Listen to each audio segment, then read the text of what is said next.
really want to do it, but to please their parents, they go ahead and do it anyhow. But that isn't really their vision. Okay. Okay. Because we had to talk about this morning, folks. Right. How do we go about overcoming that? Well, the thing is, it's important to actually have the parents come in and speak with that young person concerning it. Now, remember our culture now. What I tell you do, you do. That's our culture. Or you speak by yourself, you know what I'm saying? Right. So how do we overcome that? Mr. Truth, I understand that that is our culture. But parents have to recognize that all of us were not made the same. I am not a robot to say I will be a teacher. I will be a teacher. I will be a teacher. I will be. No. We all see. We all have vision of something in the world. The stimuli that's around us. If I hold up these glasses right now, every one of you will have a different thought concerning these glasses. The first thing I may think about is the movie Top Gun. They wore glasses. That was even before your time. The classic movie is a good movie. All right? If I hold these glasses up, what's the first thought that comes into your mind about this?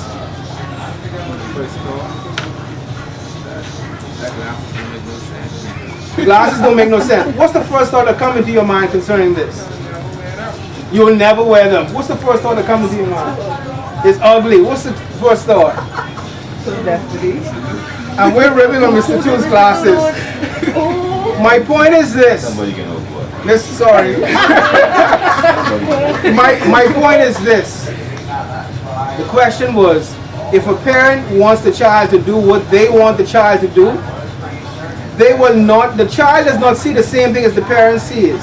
And the parents have already lived their lives. They're not going to be able to have that child follow that thing with passion, and the desire will not be there. If the desire is not there, Mr. Two, they will send that child off, in this case, as an example for Mr. Dawkins, to be a pediatrician. They will waste 4 years of schooling for that child, multiple thousands of dollars for that child, and he will come back as he's grown into be a man, and he will be a boat captain who's a qualified pediatrician. Does that make any sense?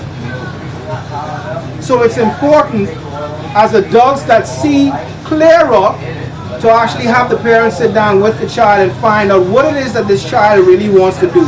What is their passion? Where is it that they want to go? Now, oftentimes, persons always say, this is something that you want to do first, but always look at something that you can fall back on. That's where parental guidance comes in. Because the child may say, I want to be a basketball player, and may be as small as Destiny, and she won't play in the WNBA. You may say, Destiny, let me talk with you for a little bit. Right now, you're only 4'8", and in the WNBA, are you 4'8"? No, I'm just joking. And so, in the WNBA, they require persons to be of a certain height. Not that you want to kill her dream, but you want to have her recognize or look at reality as best as possible, or as much as possible. But as a parent, in the final analysis, you want to encourage your child to dream and to dream big. You don't ever want to crush their spirit, because if you do that, they will live a life that's unfulfilled. And we don't want that. We want to get the best out of our children. The questions that came up, Mr. Two, for that last question, that's not going to be as easy as I mentioned it. Okay, it's going to be a challenge, because you can actually find that that young person will clash with that parent over what it is that they want to become or where it is that they want to go. But you have to have level heads to sit down and discuss the issue, because you don't want the child to grow up and be unfulfilled. You want that child to really be a fulfilled individual, a fulfilled adult, and they can use their fulfillment and their passion to inspire others. Very glad you mentioned the last part. Yes, sir. Concerning Destiny in terms of wanting to be a basketball player. Right. That's very important. I kind of have to, like, you grow up thinking, I want to be a pediatrician. You know what I mean? Way now, you ain't got the capability to do it. Right. Okay? Maybe a carpenter or a plumber would be something for you. Right. Because the parents well, and that's where, thank you, and that's where that 360-degree perspective comes in also. Like I said to you, sometimes people around you see things in you, qualities and abilities and talents that you don't see, you don't recognize.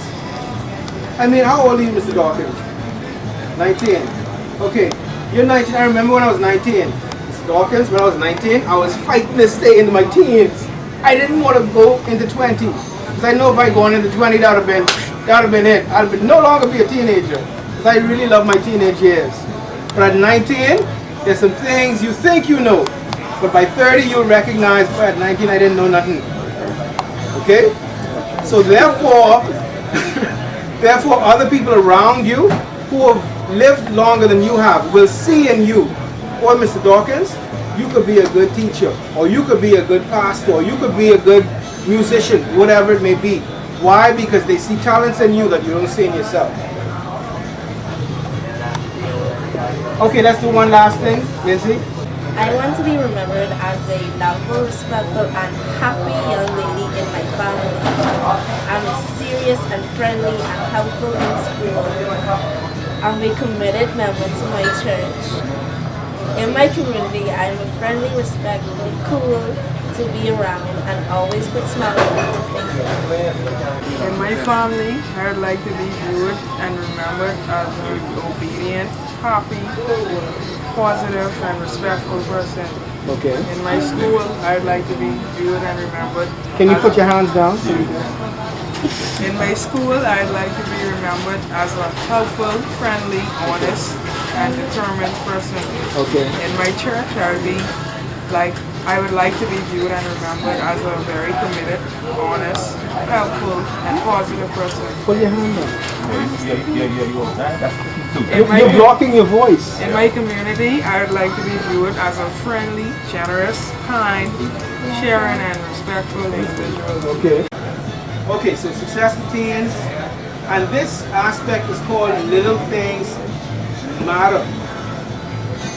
The following free excerpt is from the Success Foundation's popular Success for Teens audiobook. Can you hear it? Enjoy this presentation on Principle 1 of the Slight Edge Philosophy. Little things matter.